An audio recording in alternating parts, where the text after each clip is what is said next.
نعم الوكيل نعم المولى ونعم النصير. الحمد لله رب العالمين بارئ الخلائق أجمعين باعث الأنبياء والمرسلين خلق الخلائق بقدرته ونشر الرياح برحمته. الصلاة والسلام على سيدنا ونبينا ومولانا العبد المؤيد والرسول المسدد المصطفى الأمجد المحمود الأحمد حبيب إله العالمين أبي القاسم محمد وأهل بيته الطيبين الطاهرين المعصومين الذين أذهب الله عنهم الرجس وطهرهم تطهيرا.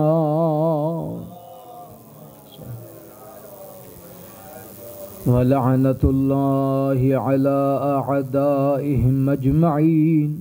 أما بعد فقد قال سبحانه وتعالى في كتابه المجيد بسم الله الرحمن الرحيم يريدون ليطفئوا نور الله بأفواههم والله متم نوره ولو كره الكافرون.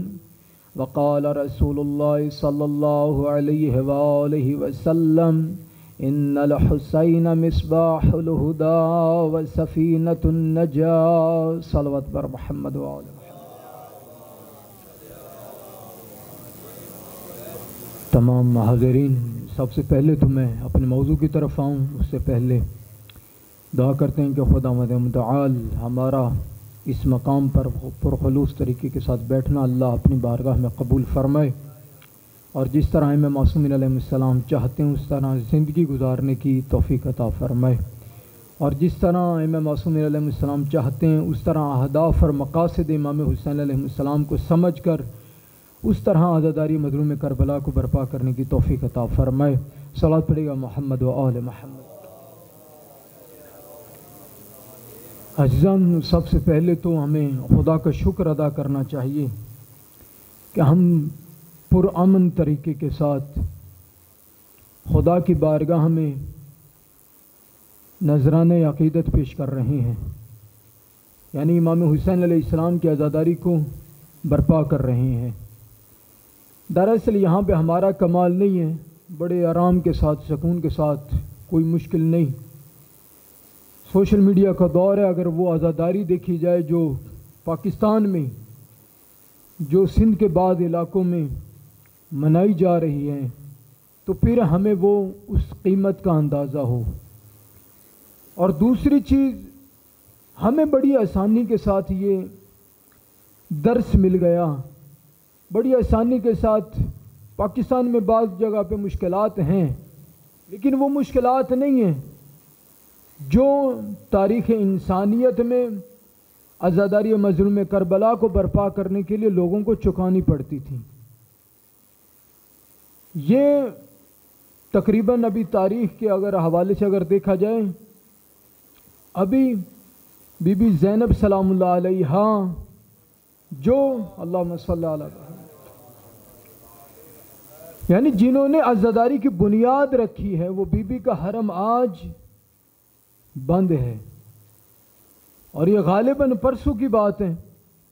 وہاں پہ ایک 80 سالہ بزرگ، اس کو فقط اس وجہ سے شہید کیا گیا کہ وہ عزاداری مظلوم کربلا کو اکیلا منا رہا تھا. 80 سال کا بزرگ فقط اس وجہ سے وہ یزیدی حکومت کے ہاتھوں شہید ہوا. اور کل انہوں نے اعلامیہ جاری کیا کہ اگر کوئی بھی بندہ آپ کو خیابانوں میں روڈ کے اوپر اگر کوئی بندہ عزاداری کرتا ہوا ملے اس کو گولی مارنے کا حکم ہے. یقیناً ہمیں یہ عزاداری مظلوم کربلا نصیب ہوئی ہے، اللہ کا شکر ہے، لیکن جس طرح منانی چاہیے، یعنی اگر روح کے بغیر اگر کوئی جسم ہو تو وہ دفنانے کے قابل ہے، معذرت کے ساتھ۔ یعنی اللہ کا وعدہ ہے فَاذْكُرُونِي أَذْكُرْكُمْ، تم میرا ذکر کرو میں تمہارا ذکر کروں گا۔ تم ایک لحظے کے لیے اگر میرا ذکر کرو گے تو یہ اللہ کی طرف سے وعدہ ہے، تا قیامت تمہارے ذکر کو مٹنے نہیں دیا جائے گا۔ یہ تو اللہ کا وعدہ ہے، ہمارا کمال نہیں ہے، لیکن اگر اسی کمال کو اسی طریقے کے ساتھ، اسی طرز کے ساتھ اس ذکر کو اگر زندہ کیا جائے جس طرح خدا چاہتا ہے، یعنی اللہ چاہتا ہے، اللہ نے فضائل دیا ہے امام معصومین علیہ السلام کو۔ اگر میں یہاں پر ممبر پہ آ کے فقط اس وجہ سے، معذرت کے ساتھ، یہ جو ہمارا ماحول حقیقت کو قبول کرنا چاہیے، یہاں پہ اگر میں اہل بیت علیہ السلام کے فضائل کو بیان کرنے کے لیے اگر میں چٹکلے بازیوں اور جو ہے نا وہ مذاق کے ساتھ اگر میں اس کو بیان کرنا چاہوں گا تو ائمہ معصومین علیہ السلام کی ہستیاں اس چیز کے لائق نہیں ہیں۔ جس چیز کو میں نے وہ طریقہ کار اپنایا ہوا ہے، یہ دراصل پھر میری کم عقلی ہے۔ اگر واقعاً اگر غور سے اگر دیکھا جائے، جس آیت مجیدہ کی میں نے تلاوت کی ہے اور یہ آج چوتھی مجلس اور ہر روز ہم اس کی تلاوت کرتے بھی ہیں اور سنتے بھی آ رہے ہیں، یقین جانے فقط اس کے ترجمے کے اوپر اگر غور کیا جائے تو یہ فضائل کا سمندر ہے۔ اگر ہم غور کریں تو پھر کسی چٹکلے بازیوں کی یہاں پہ پھر ضرورت نہیں ہے۔ جو کہ کل وہ ایک بہت بڑا خطیب، اب میں نام نہیں لینا چاہتا، دراصل کیا وجہ ہے کہ ہم نے اصل حقیقت کو چھپا کر، یعنی جو ہمارے جو ہے نا ہماری ہدایت کے لیے فضائل، ہم اگر اس کو درکنار کر کے اور اس چیز کا ہم جو ہے نا وہ آسرا لیں کہ جس چیز کی وہ ضرورت ہی نہیں ہے ہمیں، تو پھر اس کا مطلب ہے یہ کوتاہی ہماری طرف سے، یہ کوتاہی ہماری طرف سے، ہم حقیقت کا سامنا نہیں کر رہے۔ ائمہ معصومین علیہ السلام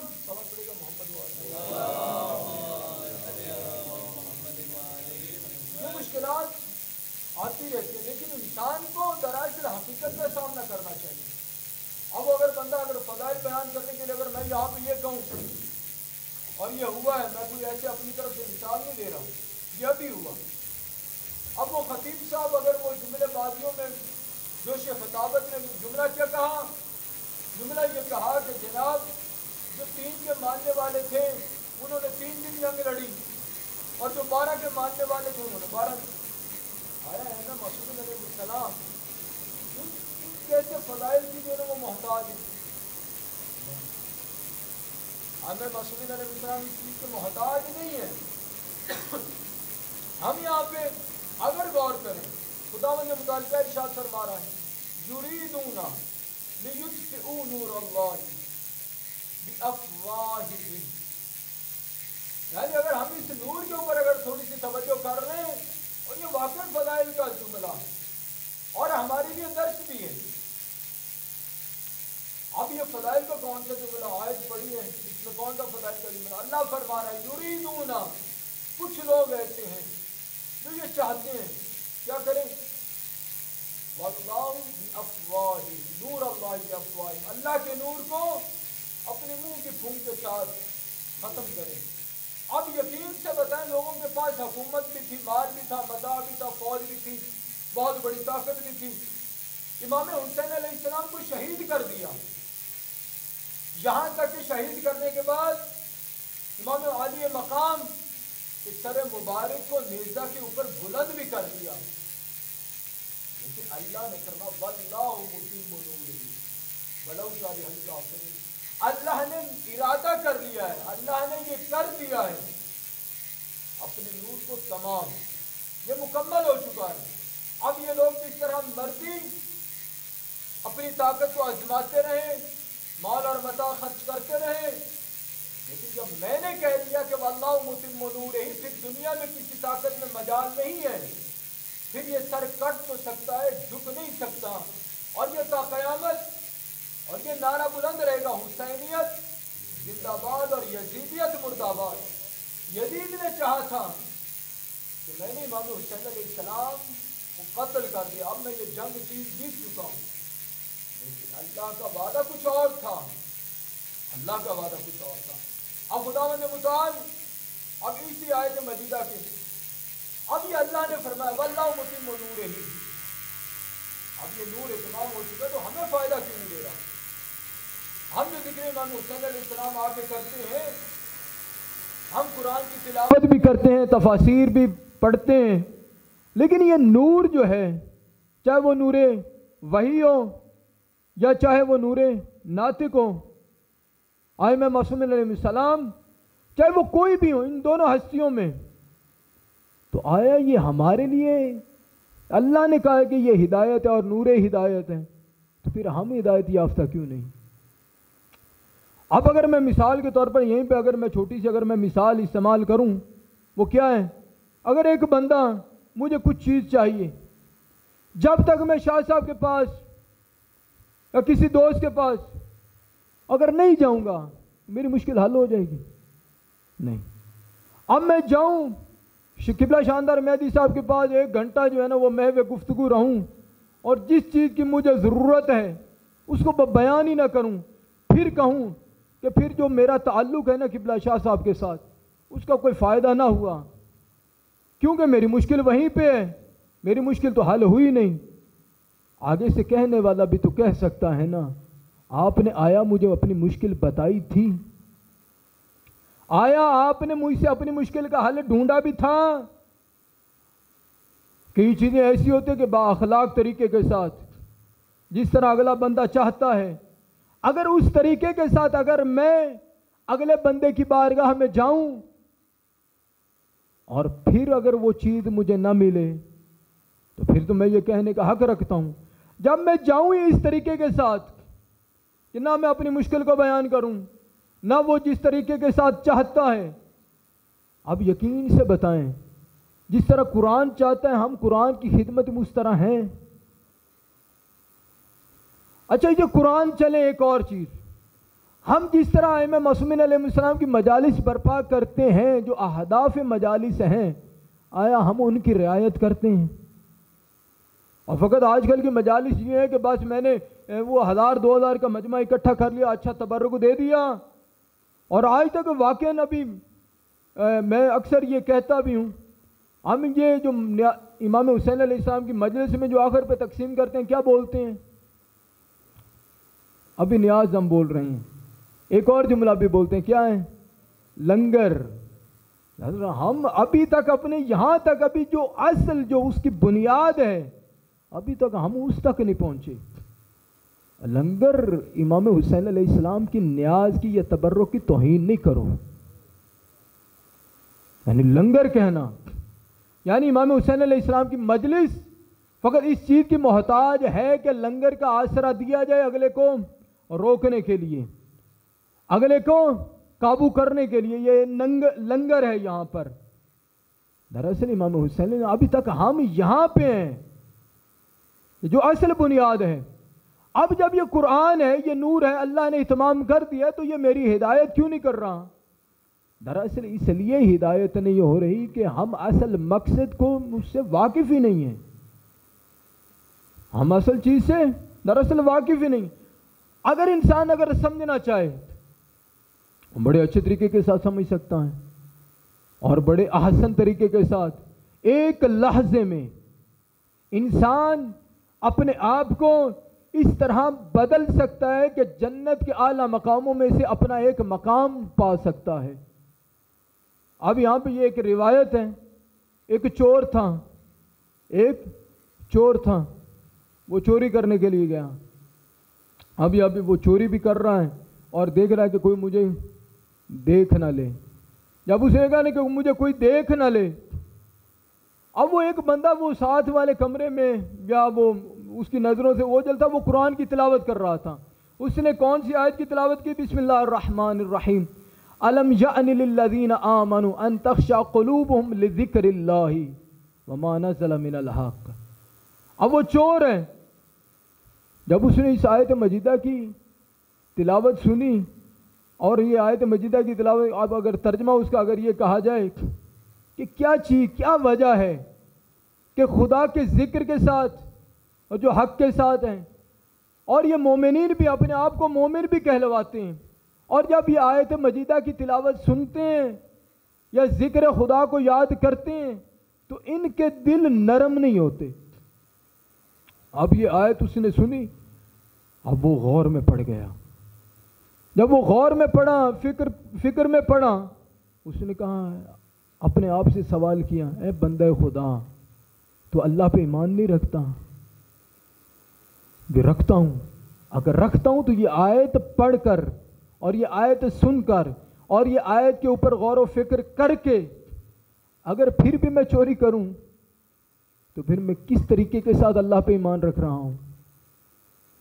اور یہ فوراً پھر اللہ کی بارگاہ میں، میرا اللہ تیرا شکر ہے کہ مجھے تو نے توبہ کی فرصت عطا فرمائی۔ میرا اللہ تیرا شکر ہے کہ مجھے تو نے توبہ کی فرصت عطا فرمائی۔ اگر اس سے پہلے یا اس کے درمیان میں، اس آیت مجیدہ کے سننے سے پہلے اگر یہ میری روح قبض ہو جاتی اور مجھے توبہ کی فرصت نہ ملتی، میرا کہاں پہ مقام ہونا تھا؟ اب وہیں پہ دل اس کا نرم ہوا اور واپس پلٹا، کہا میرا اللہ آئندہ سے میں یہ کام نہیں کروں گا، میں آئندہ سے یہ کام نہیں کروں گا۔ اب میں قرآن پڑھ بھی رہا ہوں، لعنت اللہ علی الکاذبین، اور مولانا صاحب ممبر پہ بیٹھ کے جھوٹ اگر بولیں تو کیا بات ہے کہ قرآن پڑھنے والے کو قرآن لعنت نہیں کر رہا ہے یا نہیں؟ اب یہاں پہ آئیں، قرآن اور ائمہ معصومین علیہم السلام، ان میں کوئی فرق نہیں ہے۔ اب اگر جس طرح قرآن چاہتا ہے اگر ہم اس طرح زندگی نہ گزاریں تو قرآن ہم پر لعنت کرتا ہے۔ اب یہ جملہ سخت ہے، اللہ ہمیں برداشت کرنے کی توفیق عطا فرمائے۔ اگر قرآن کی تلاوت کر کے قرآن مجھ پر لعنت کر رہا ہے کیونکہ میں اس کے اوپر عمل نہیں کر رہا، تو ائمہ معصومین علیہ السلام کا ذکر جس طرح وہ چاہتے ہیں اس طرح میں نہ مناؤں، تو آیا ائمہ معصومین علیہ السلام میری روز آخرت شفاعت کریں گے؟ جو میں چاہتا ہوں۔ اب مجالس کا درجہ ہدف یہی ہے کہ جب میں مجلس برپا کروں، گھر میں بیٹھوں، ائمہ معصومین علیہ السلام میری شفاعت کریں اور میرے وہ کام ہی نہ ہوں جو وہ چاہتے ہیں، میرے وہ جو کام ہی نہ ہوں جو وہ چاہتے ہیں۔ اگر یقین مانے جس طرح ائمہ معصومین علیہ السلام چاہتے ہیں، اگر کوشش کریں، اور خدا مجھے بھی کوشش کرنے کی توفیق دے، جس طرح وہ چاہتے ہیں انسان کوشش کرے، میرا اللہ میں کوشش کر رہا ہوں، مدد تو نے کرنی ہے، راستے میرا اللہ تو نے مجھے عطا کرنے ہیں، پھر راستے انسان کے لیے خود بنتے ہوئے نظر آئیں گے۔ پھر ائمہ معصومین علیہ السلام تمہاری خود گفتگو سنیں گے اور تمہارے سلام کا جواب دیں گے۔ وہ ایک جوان مومن تھا، وہ اسی طرح مجلس سے فارغ ہوا، گھر گیا، سو گیا، بڑے آسان طریقے کے ساتھ مجلس کو برپا کی۔ جب گھر جا کے سویا، اب یہ دیکھا کہ میں حرم امام حسین علیہ السلام میں موجود ہوں، اللہم صلی علی محمد، میں امام حسین علیہ السلام کے حرم میں موجود ہوں اور میں نے سلام کیا ہے، السلام علیک یا ابا عبداللہ۔ جب میں نے سلام کیا، امام حسین علیہ السلام خود قبر سے باہر آئے اور میرے سلام کا جواب دیا، مجھے گلے سے لگایا۔ اب وہ جوان جب اگلے دن بیدار ہوا، کہا بڑا عجیب واقعہ ہے۔ اب یہ اس نے اپنے آپ کو حرم امام حسین علیہ السلام میں پہنچایا، اب یہ دیکھ رہا ہے، اب یہ اسی طرح جس طرح وہ خواب ہے، اب وہ حقیقت میں اس طرح دیکھ رہا ہے، لیکن اپنے آپ کو نہیں۔ اب ایک اور جوان آیا، کہا یہ اسی طریقے سے۔ اب اس جوان نے سلام کیا، امام کا جواب آیا۔ اب یہ وہ بندہ اس جوان کے پاس پہنچا جو خواب کوئی دیکھ رہا ہے، حقیقت میں کوئی اور۔ کہا اے جوان، یہ خواب تو رات میں نے دیکھا تھا۔ اب وہ آگے والا کہتا مجھے پتا ہے کہ خواب آپ نے دیکھا ہے اور میں جانتا بھی ہوں کہ تو کن کن خصوصیات کا مالک ہے۔ اب اگلا پوچھتا ہے، اے پھر جوان مجھے بتا تو صحیح، یہ وجہ کیا ہے؟ خواب میں نے دیکھا اور سلام تو نے کیا اور امام نے جواب دیا ہے، بتا یہ وجہ کیا ہے؟ کہا وجہ سننا چاہتے ہوں؟ جی مولا جی بتائیے۔ اب وہ بتائی وجہ کیا تھی کہ میں ہر شب جمعہ زیارت امام حسین علیہ السلام کے لیے آتا ہوں۔ ایک شب جمعہ اپنے باپ کو اپنے کندھوں پہ سوار کر کے لے کے آتا ہوں۔ ایک شب جمعہ جب امام حسین علیہ السلام کی زیارت کے لیے آتا ہوں تو میرا باپ ضعیف ہے، چل نہیں سکتا، تو اپنے باپ کو اپنے کندھوں پہ سوار کرواتا ہوں اور امام کی زیارت کے لیے لے کے آتا ہوں۔ اور پھر ایک شب جمعہ اپنی والدہ کی اسی طرح باری ہے۔ اب وہ آگے سے جوان کہتا ہے ایک شب جمعہ میرے باپ کی نوبت تھی، باری تھی میرے باپ کی، میں نے اپنے باپ کو اپنے کندھوں پہ سوار کروایا تو دیکھا میری ماں رو رہی ہے، میری ماں گریہ کر رہی ہے، اور میں نے ماں سے پوچھا بتا ماں وجہ کیا ہے، تو کیوں رو رہی ہے؟ کہا میرا دل کر رہا ہے کہ امام کی زیارت کے لیے جاؤں، میرا دل کر رہا ہے کہ میں امام کی زیارت کے لیے جاؤں۔ کہا ماں یہ شب جمعہ میرے باپ کی باری ہے۔ کہا ہو سکتا ہے کہ اگلی شب جمعہ تک مجھے خدا فرصت ہی نہ دے، اگلی شب جمعہ خدا مجھے فرصت نہ دے، زندگی میری ختم ہو جائے، میرا دل چاہتا ہے میں زیارت کرنے کے لیے جاؤں۔ اب وہ جوان کسی طریقے کے ساتھ، بڑی مشکل کے ساتھ، ایک کندھے کے اوپر اپنے باپ کو سوار کروایا، ایک کندھے کے اوپر اپنی ماں کو۔ اب تھک جاتا رکھتا، لیکن دل میں یہ نہیں آیا کہ آج بڑی مشکل میں گرفتار ہو گیا، اور دل میں فقط یہی تھا اے فرزند رسول تیرا شکر ہے، تیرا شکریہ کہ تو نے مجھے اس قابل بنایا ہے کہ اپنے ماں باپ کے لیے مجھے وسیلہ قرار دیا ہے کہ میں تیری زیارت کے لیے آؤں، کہ میں تیری زیارت کے لیے آؤں۔ یہ فقط وہ وجہ ہے، یقین سے بتائیں اگر خلوص نیت کے ساتھ ائمہ معصومین علیہ السلام کی مجالس میں آئیں تو آیا امام ہمارے سلام کا جواب نہیں دیں گے؟ اگر خلوص نیت کے ساتھ آئیں سلام کرنا مستحب ہے اور سلام کا جواب دینا واجب ہے۔ اب امام تو مستحب کو ترک نہیں کرتا تو واجب کو ترک کر سکتا ہے؟ کبھی بھی نہیں۔ اب میں جب سلام کرتا ہوں تو امام کی طرف سے جواب یقیناً آتا ہے، یعنی اگر یہ کہا جائے کہ السلام علیکم یا صاحب الزمان، اب میں اگر یہ کہوں کہ جب میں نے امام کو سلام کیا امام کی طرف سے جواب نہیں آیا، نہیں، امام کی طرف سے جواب آتا ہے۔ میں نے اپنے کانوں کو گناہوں کے ساتھ اتنا محو کر دیا ہے کہ اب میرے کانوں میں اتنی جرت نہیں ہے کہ امام کے سلام کے جواب کو سن سکوں۔ صلوات پڑھیے گا محمد و آل محمد۔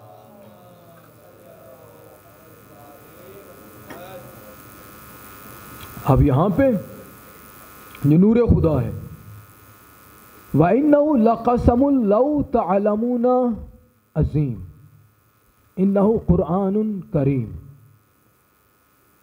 خدا کی قسم، اب خدا کہتا ہے کہ مجھے اپنی قسم، یعنی خدا قسم اٹھا کے کہہ رہا ہے اس سے اور زیادہ علم والی کون سی چیز ہوگی؟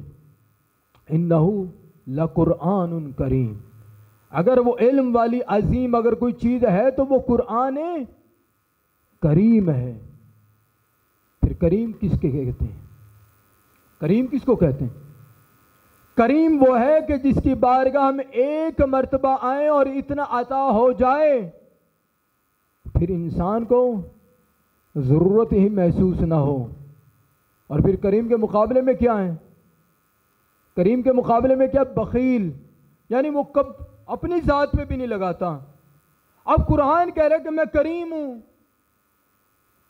اور میں جاؤں قرآن کی خدمت میں اور یہ کہوں کہ مجھے کچھ ملا نہیں، دراصل نہیں ملتا ضرور ہے، میں نے اپنے ظرف کو پاک نہیں کیا۔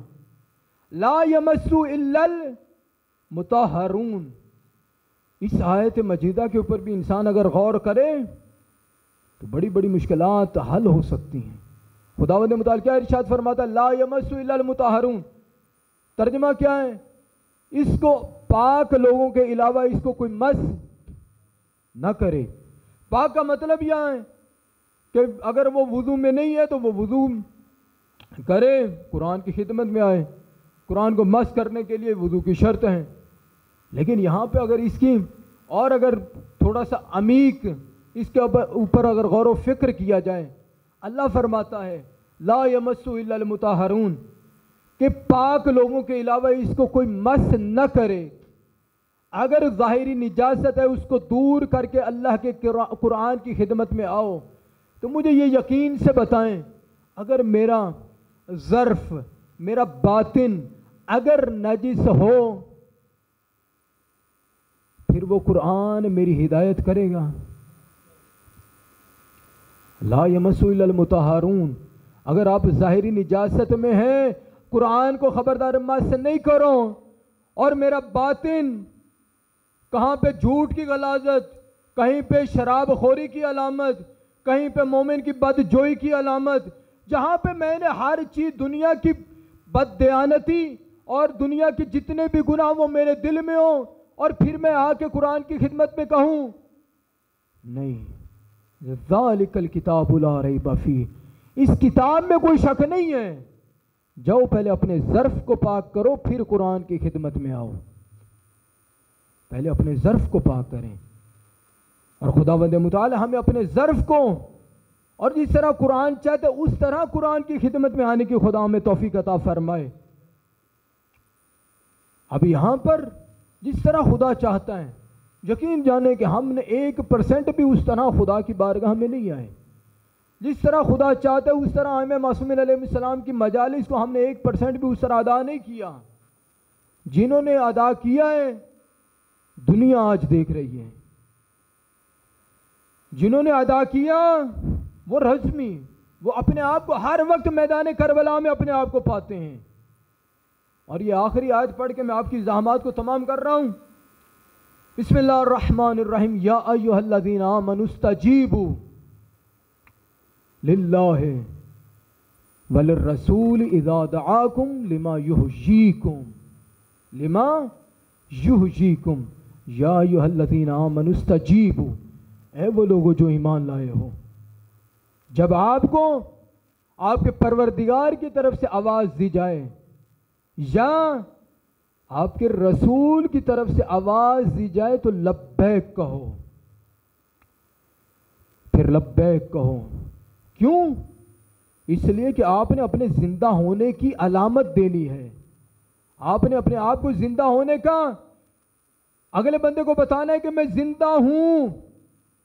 لیکن اگر آپ سانس تو لے رہے ہیں لیکن لبیک کی اگر آواز نہیں آ رہی تو پھر آپ دنیا کے لیے زندہ ہو سکتے ہیں، لیکن اللہ کی بارگاہ میں آپ کا وہ مقام نہیں ہے جس چیز کے آپ قابل ہیں۔ یہ نہ ہو کہ فرزند رسول آپ کو آواز دے رہا ہو اور میں اس طرف نہ جاؤں۔ یہاں پہ حضرت ابراہیم علیہ السلام کا واقعہ ہے، جب حضرت ابراہیم علیہ السلام نے بنائے کعبہ کی، اور یہ سبھی کو، جب حضرت ابراہیم علیہ السلام نے سبھی کو یہ اللہ کے گھر کے طواف کعبہ کی طرف پکارا، یہاں پہ ہے کہ ہر چیز نے اللہ کے نبی کی آواز کے اوپر لبیک کہا، یہاں تک کہ جو رحم مادر میں تھے انہوں نے بھی لبیک کہا، جو صلب پدران میں تھے انہوں نے بھی لبیک کہا، اور یہ فرزند حضرت ابراہیم ہے، جو فخر اسماعیل ہے، جو حل من ناصر ینصرنا کی صدا دے رہا ہے، یہ فقط 10 محرم کو نہیں تھی، یہ تا قیامت ہے کوئی مجھے حسین کی مدد کرنے والا؟ اور آگے سے آواز آئی، جی مولا مجھے بتائیے میں حاضر ہوں، جی مسلم کیا چاہتے ہو؟ جس طرح مولا آپ نے کہا ہے میں حاضر ہوں۔ کہے مسلم کوفہ کے لوگوں کے بڑے خطوط آئے ہیں، میں چاہتا ہوں تجھے بھیجوں۔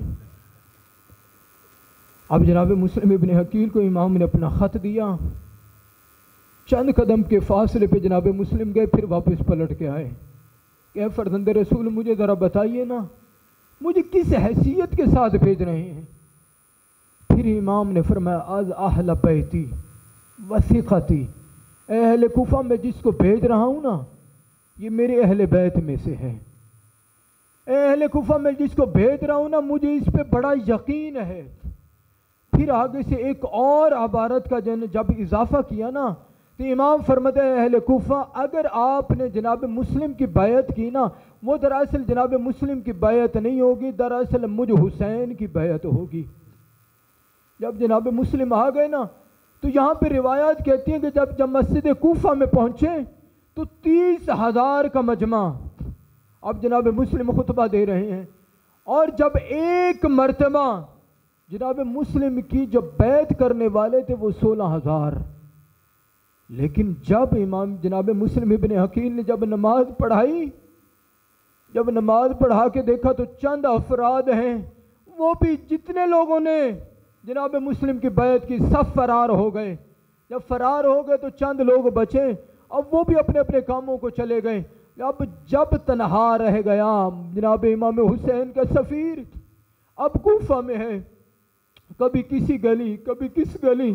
اب یہاں پہ ہے کہ کوفہ کی گلیوں میں ٹہلتا ہوا جناب مسلم ابن عقیل، میں نے یہ جملہ کہہ دیا کہ جناب مسلم ابن عقیل وہاں پہ چل رہے تھے، ٹہل رہے تھے. اب یقین سے بتائیں جناب مسلم ابن عقیل کوفہ کی گلیوں میں کوئی ٹہل رہے تھے؟ نہیں، ٹہل نہیں رہے تھے. یہ باپ سمجھ سکے گا جس کی چھوٹی چھوٹی اولاد ہے.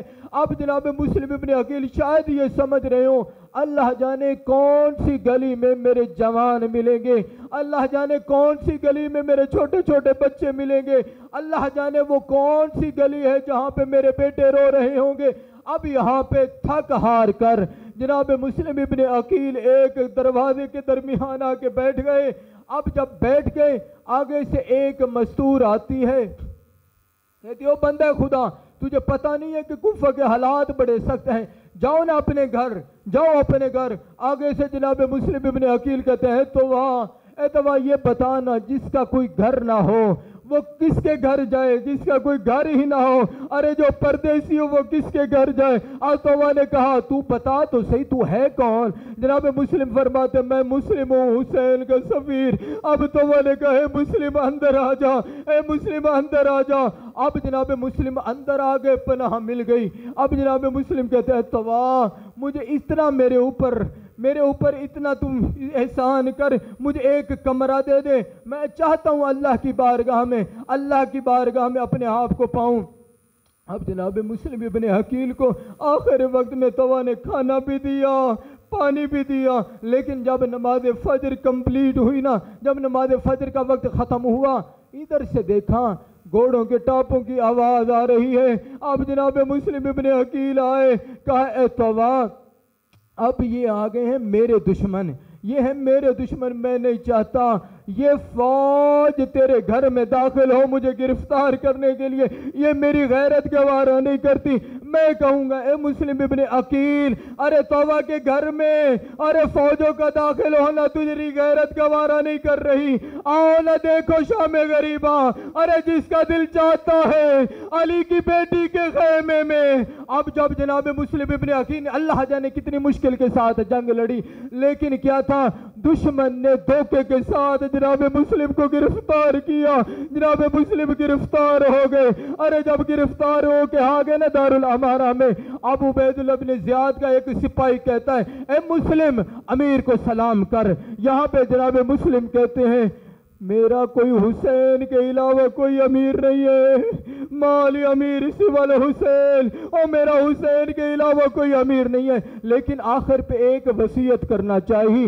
کیا وصیت تھی؟ جناب مسلم کہتے ہیں اگر کوئی ایسا ہے جو میرا خط حسین تک پہنچائے، ارے میں نے کہہ دیا حسین کو کہ آ جا کوفے، اور لیکن حسین کے لیے اب کوفہ سازگار نہیں ہے.